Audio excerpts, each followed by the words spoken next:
मुख्याध्यापक माननीय टेटे सर व सर्व गुरुजन वर्ग आणि येथे जमलेल्या माझ्या बालमित्रांनो, आज 19 ऑगस्ट बहुजन हिताय बहुजन सुखाय या संधीचा आज समाज दिन.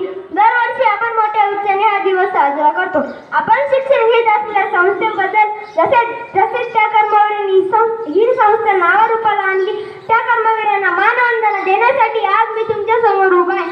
ज्ञानाचा दिवा भारतीयांच्या मनामध्ये चेतवणारा, इथल्या मनामध्ये स्वाभिमान फुलवणारा, देव दगडात नसतो तो माणसात असतो याची जाणीव करून देणारे कर्मवीर रावसाहेब थोरात. महाराष्ट्राच्या हुंड्यांचा अंचन कांचनकडे कपारीचा देश, भलेही रत्नांच्या कानी या मातीत नसतील, पण मूर्तिमोलाची लाख नवरत्ने या मातीत जन्माला आली म्हणजे कर्मवीर रावसाहेब थोरात. कर्मवीर रावसाहेब थोरात यांचा जन्म निफाड तालुक्यातील मौजे चुकेने या गावी झाला. त्यांचे मूळ गाव वणी असे होते. त्यांचे प्राथमिक शिक्षण वणी येथे झाले आणि त्यांचे प्राथमिक शिक्षण वणी येथे झाले.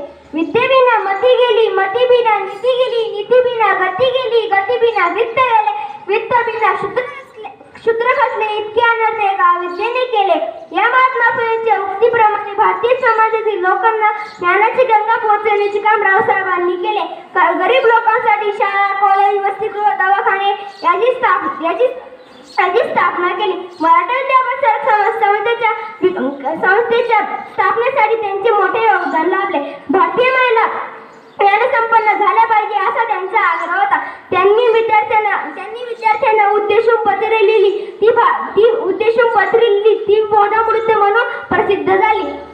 विधिमंडळाच्या निवडणुकीतून ते नाशिकमधून निवडूनही आले. कर्मवीर रावसाहेब थोरात यांनी लावलेले मराठा विद्यापीठ समाज संस्थेच्या शैक्षणिक रोपट्याचे आज मोठे वृक्ष रूपांतर झाले.